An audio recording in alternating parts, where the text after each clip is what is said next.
Hello po mga kapatid, magandang umaga na naman po sa inyong lahat. Welcome sa aking channel, Brother OG po. Nandito na naman ako para mag-share sa inyo ng salita ng ating Diyos. Pero kagaya ng dati mga kapatid, at lagi nating gagawin ang mag-umpisa sa isang panalangin. Samahan niyo po ako, magsiyuko tayo. Aming Diyos na makapangyarihan sa lahat, maraming salamat na naman sa umagang ito, sa araw na to Lord. Dahil binigyan mo na naman kami ng pagkakataon upang mag-aral, pagbasa, makinig ng iyong mga makapangyarihan salita. Salamat sa kaloob mong ito, O Diyos. Salamat po, Lord. Salamat, Jesus. Salamat, Holy Spirit.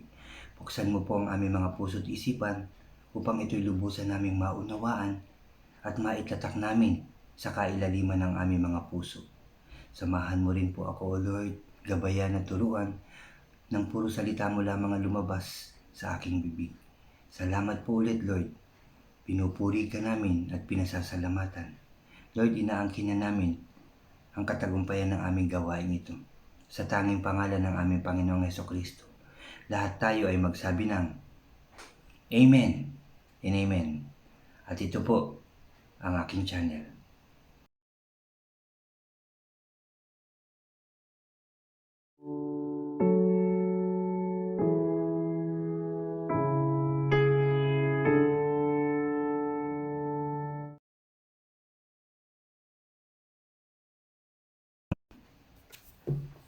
Hello po ulit mga kapatid. Again, welcome sa aking channel. At dyan po sa mga bago sa aking channel, huwag niyo pong kalimutan na mag-subscribe po kayo. Paki-like and share niyo po ang aking mga videos. At paki-click na rin ang notification bell para lagi po kayong updated sa mga bago ko pang i-upload. Salamat mga kapatid, salamat. Last time, isinare ko po sa inyo ang chapter 22 na may pamagat na batas tungkol sa ninakaw. Ito yung mga ninakaw, kung anong dapat gawin, ano ang dapat ibayad. At tuntunin tungkol sa pananampalataya at kabutihang asal. Itinuro po yan sa atin ng ating Diyos.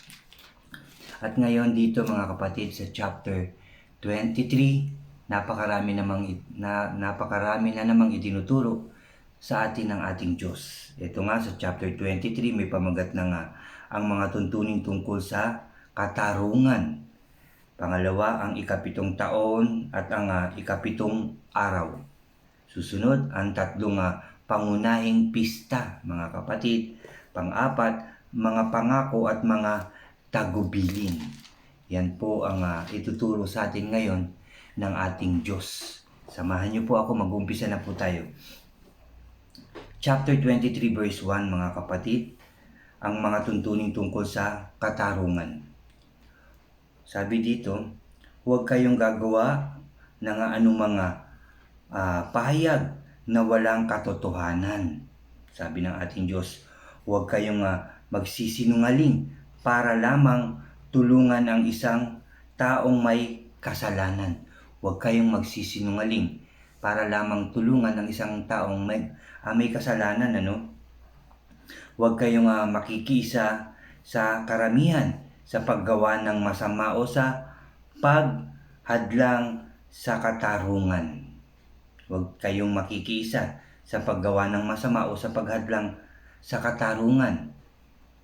Ngunit huwag rin ninyong kikilingan ang mahirap dahil lang sa kanilang kalagayan. No? Naghihirap pero kinilingan nyo sila para lamang guminhawa. Hinayaan nyo sila na gumawa kung sakali man ng masama, no? Dahil sa kanilang kahirapan. Huwag nyo daw po yan. Huwag natin yang gagawin, mga kapatid. Sabi sa verse 4, sabi dito, kung makita ninyong nakawala ang baka o asno ng inyong kaaway, hulihin ninyo ito at dalhin sa may-ari. Kapag nakita ninyong nakabuwal ang asno ng inyong kaaway dahil sa bigat ng dala, tulungan ninyo ito. Tulungan ninyo ang may-ari upang ibangon ang hayop. No? Puro magagandang asal ang tinuturo sa atin ng ating Diyos. Ang iyong kaaway, kung nakita natin na nakawala ang kanilang hayop, tulungan daw mga kapatid, hulihin. At kung nakabuwal ang isang asno dahil sa sobrang bigat ng kanyang dalahin ng inyong kaaway, ay tulungan daw ibangon ang hayop, mga kapatid. Huwag ang may-ari upang, sabi dito, huwag ninyong pagkakaitan ng katarungan ang mahirap. Huwag ninyong pagkakaitan ng katarungan ng mahirap. Huwag kayong magbibintang ng walang katotohanan. Huwag ninyong hahatulan ng kamatayan ang isang taong walang kasalanan. Alam niyong walang kasalanan, pero hinahatulan niyo ng kamatayan. Parusa, sabi dito, paparusahan ko ang sinumang gagawa ng ganoon. Huwag kayong, sabi dito, tatanggap ng suhol sapagkat ang suhol ay bumubulag sa tao sa katuwiran. Ang suhol, mga kapatid, bumubulag sa katuwiran at ikinaapi naman ng mga walang sala. Tama. No, yung para lang makulong siya o mamatay, tatanggap kayo ng pera. No, sabi ng ating Diyos, sabi dito,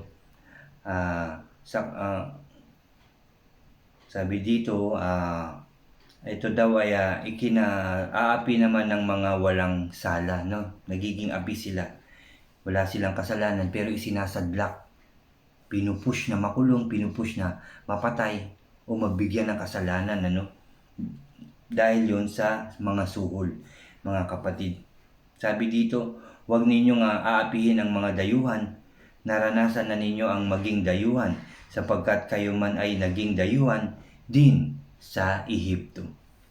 Verse 10, mga kapatid, ang ikapitong taon at ang ikapitong araw. 6 na taon ninyong tatamnan ng inyong mga bukirin at 6 na taon din ninyong aanihin ang bunga. Sa ikapitong taon, huwag ninyong itong tatamnan at huwag din ninyong aanihin ang anumang tutubo roon. Bayaan na ninyo iyon sa mga kapatid ninyong mahihirap, no? 7 taon na magtatanim. Yung 6 na taon, mga kapatid, na sunod-sunod, kukunin nyo yung mga tanim, yung mga bunga nito. Pero yung ikapito, huwag nyong pakikialaman. Huwag nyong tataniman o aanihin. Kung ano man ang tutubo ron, pabayaan na raw sa mga mahihirap, mga kapatid, sa ating mga kapatid na mahihirap. At ang matitira ay ipaubaya na ninyo sa mga mahirap o maiilap na hayop para may makain sila. Yung maiilap na hayop, no? May ikapito, may mga bunga pa rin, ibigay sa mahihirap, pabayaan na, at sa mga maiilap na hayop para may makain din sila. Ganon din ang gagawin ninyo sa inyong mga ubasan at taniman ng olibo. Sabi dito, 6 na araw kayong magtatrabaho, ngunit sa ikapitong araw ay titigil kayo sa paggawa upang magpahinga. 6 na araw kayong magtatrabaho, ngunit sa ikapitong araw kayo o tayo ay magpapahinga. Sabi yan mismo ng ating Diyos. Sabi dito, magpapahinga rin ang inyong mga baka, asno, alipin at mga manggagawang dayuhan. Yan din ay pahinga ng lahat ng tao, yang ikapitong araw, mga kapatid. Pakinggan ninyo mabuti itong mga sinasabi ko sa inyo. Huwag kayong mananalangin sa mga Diyos-Diyosan, ni babanggitin man ang kanilang pangalan sa mga Diyos-Diyosan, sa mga gawa ng tao. Diba, yan ay laging inuutos at sinasabi ng Diyos sa ating lahat na huwag nating gawin yan. Huwag tayong sumamba sa mga Diyos-Diyosan. Verse 14, ang 3 pangunahing pista. Ipagpista ninyo ako ng 3 beses isang taon. Ipagdiriwang ninyo ang pista ng tinapay na walang pampaalsa tulad ng sinabi ko sa inyo. 7 araw na huwag kayong kakain ng tinapay na may pampaalsa. Ito'y gagawin ninyo sa takdang araw na unang buwan. Ang unang, sabi ito, ang buwan ng pag-alis ninyo sa Ehipto, no? Walang haharap sa akin ng walang dalang handog, sabi ng ating Diyos. Verse 16, mga kapatid. Verse 16. Ipagdiriwang din ninyo ang pista ng pag-aani tuwing aanihin ninyo ang unang bunga ng inyong mga bukirin. no? Ipagpipista yung unang bunga. O yung una, ito sabi dito, ulitin ko lang, ipagdiriwang din ninyo ang pista ng pag-ani tuwing aanihin ninyo ang unang bunga ng inyong mga bukirin. At ipagdiriwang din ninyo ang pista ng mga tolda sa pagtatapos ng taon, sa pistahan ng ubas at ng mga bungang kahoy. No? 3 beses isang taon, lahat ng lalaki ay haharap sa Panginoong Yahweh. Huwag ninyong sasamahan ng tinapay na may pangpaalsa ang mga hayop na ihahandog ninyo sa akin. Yan, mga bili ng ating Diyos. At huwag ninyong hahayaang matira, sabi dito, huwag ninyong hahayaang matira sa kinabukasan ang taba ng mga hayop na handog ninyo sa pagpista para sa akin. 19, mga kapatid, dadalhin ninyo bilang handog sa bahay ni Yahweh na inyong Diyos ang mga pinakamainam na unang ani ng inyong mga bukirin. Dadalhin sa ating Diyos yung pinakamainam, pinakamaganda, mga kapatid. Huwag kayong maglalaga ng tupa o batang kambing sa gatas ng sarili nitong ina. At verse 20, mga kapatid, mga pangako at mga tagubilin. Verse 20, magpapadala ako ng anghel na mangunguna sa inyo. Pangangalagaan niya kayo sa inyong paglalakbay at papatnubayan hanggang sa lupaing inihanda ko sa inyo. Papatnubayan ng anghel, mga kapatid. Verse 21, pakinggan ninyo siya at sundin ang lahat ng sasabihin niya sa inyo. Huwag ninyo siyang susuwayin, sapagkat lahat ng ginagawa niya ay pangalan ko ang, sabi niya, huwag ninyo siyang susuwayin, sapagkat lahat ng ginagawa niya ay sa pangalan ko at hindi niya kayo patatawarin kapag nagrebelde kayo sa Kanya. Sabi ng ating Diyos mismo yan, mga kapatid. Verse 22, kung susundin ninyo, sabi dito, kung susundin ninyo siya at gagawin ninyo ang mga sinasabi ko, ipaglalaban ko kayo sa inyong mga kaaway. Kung susundin natin ang sinasabi ng ating Diyos, ipagtatanggol niya tayo.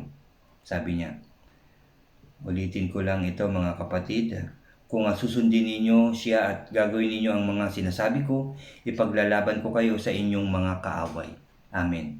23, mga kapatid, pangungunahan kayo ng aking mga anghel patungo sa lupain ng mga Amoreo, Hiteo, Perizeo, Kananeo, Hivita at Jebuseo, at sila'y lilipunin ko. Huwag ninyong yuyukuran o sasambahin ang kanilang mga Diyos-Diyosan. Huwag ninyong sasambahin o yuyukuran ang kanilang mga Diyos-Diyosan. Tutularan ang kanilang ginagawa. Sabi dito, dulugin ninyo ang kanilang mga Diyos-Diyosan, pati mga haliging ginagamit nila sa pagsamba. Akong si Yahweh ang siya lamang ninyong paglilingkuran. Pasasaganain ko kayo sa pagkain at inumin at ilalayo sa anumang karamdaman.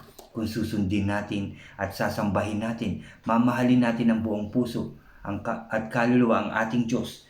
Narinig niyo ang kanyang pangako, akong si Yahweh ang siya lamang ninyong paglilingkuran.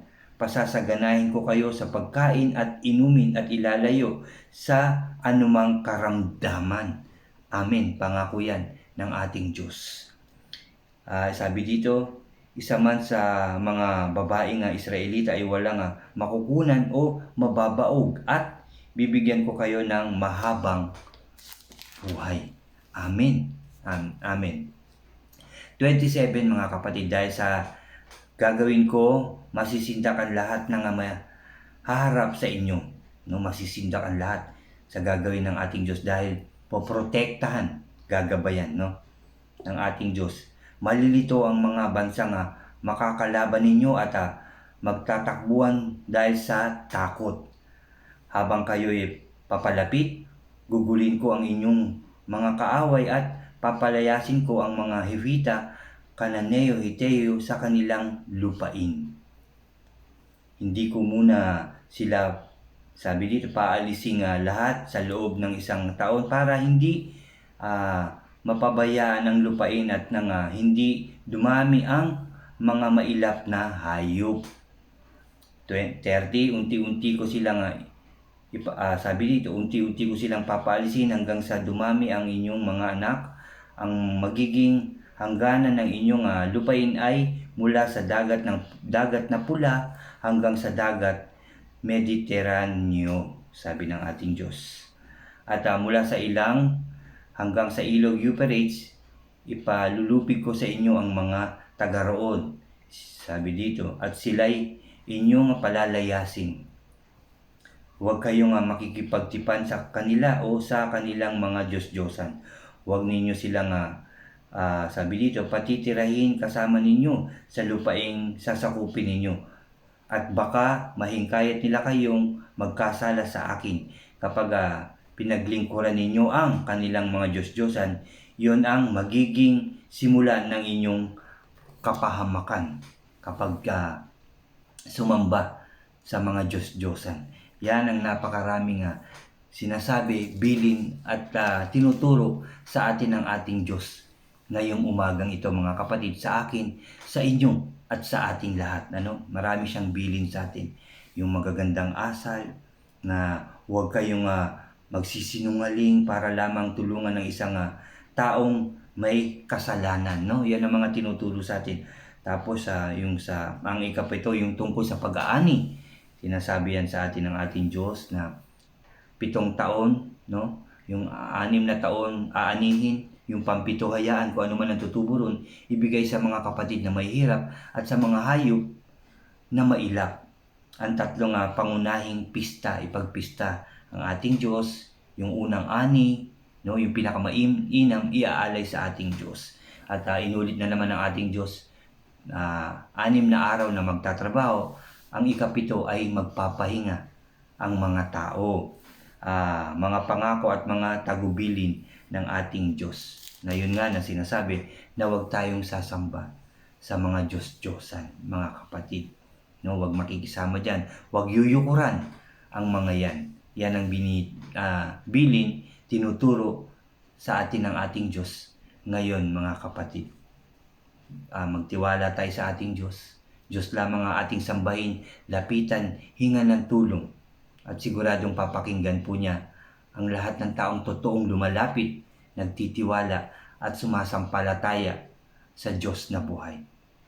Amen and amen. Yan po ang katapusan ng chapter 23. Napakarami po natin natutunan na naman ngayong umagang ito. Maraming salamat sa ating Diyos. Maraming salamat sa kanyang salita. Sinamahan niya tayo, mga kapatid. Marami ding salamat sa inyo, mga kapatid. Ngayon, tayo po ay mananalangin, mga kapatid. Magsiyuko tayo. Samahan niyo po ako. Aming Diyos na makapangyarihan sa lahat, maraming salamat na naman, Lord, sa iyong mga salita na aming narinig, nabasa ngayong umagang ito. Salamat sa mga itinuturo mo na naman sa amin, O Diyos. Salamat po, Lord. Salamat, Jesus. Salamat, Holy Spirit. Turuan mo nga po kami na magmahal ng kapwa, magpatawad at magpakumbaba. Tulungan mo po kami na laging lumapit sa iyo, magtiwala sa iyo. Mahalin ka dahil ikaw lamang ang aming Diyos. Paligad, hindi lang ako, kundi lahat ng tao, O God. Sambahin ka, purihin ka, paglingkuran ka, O Diyos. Dahil yan naman ang purpose ng bawat isa sa amin, O God. Lahat kami ay dapat na maglingkod sa iyo, paligad. Salamat, Lord, sa iyong mga salita. Salamat, Lord, sa pagbukas mo sa aming puso't isipan. Salamat, Lord, hindi ka po nagbabago sa amin. Salamat, Father God, for all the blessings and guidance, protection na ipinagkakalob mo sa aming lahat, sa aming mga mahal sa buhay, sa aming mga kapatid sa pananampalataya, sa aming presidente sa Pilipinas na to, at sa buong daigdig, sa lahat ng bansa, lalo-lalo na rin, Lord, sa iyong bansang pinili, ang Israel. Salamat, Lord, dahil magiging maayos na ang Israel, magiging masaya na muli, magiging tagumpay na muli ang Israel. Ganon din ang Pilipinas, magiging maayos na rin, Lord. Magiging masaya kami, matagumpay, at ang buong daigdig magiging maayos na, mawawala ng virus na yan. Wala nang mamamatay at magkakasakit. Wala nang malulungkot at magugutom, O Diyos. Dahil aayusin mo na ang buong daigdig, ang bawat bansa, ang bawat taong inyong ginawa, O God. Pagagalingin mo ang lahat ng may karamdaman at muli mo pakakainin ang mga nagugutom, pasisiyahin ang mga nalulungkot, O Diyos. Thank you, Father God. Inaangkin na po namin ang aming panalangin na yan ay nadinig mo na at ipagkakaloob sa lahat ng tao, O Diyos. Salamat po. Salamat din, Lord, sa lahat ng blessings na ipinagkakaloob mo sa amin. Araw-araw, O Diyos, blessings after blessings na ipinagkakaloob mo sa lahat ng tao, O Diyos. Salamat, Father God, sa lakas ng loob at talino, sipag na binibigay mo sa lahat ng pastors na naglilingkod sa iyo, Father God. Sa mga leader din, Lord, na naglilingkod sa iyo. Sa akin din, sa patuloy mong pagbigay ng lakas ng loob at talino, sipag, upang kahit sa simpleng paraan, ako'y makapaghayag din ng iyong mga salita. Thank you, Lord. Thank you, Jesus. Thank you, Holy Spirit. Salamat, Lord, dahil alam ko po, lahat kami, Lord, ilalayo mo sa anumang kapahamakan, karamdaman, tukso at gawa ng kaaway, O Diyos. Salamat sa protection. Salamat sa iyong pag-ibig na ibinibigay sa amin. Salamat po, Lord. Salamat, Jesus. Salamat, Holy Spirit. Muli, Lord, at palagi ka namin pupurihin, sasambahin at dadakilain. Sa tanging pangalan ng aming Panginoong Kristo na aming tagapagligtas, lahat tayo ay magsabi ng Amen and Amen.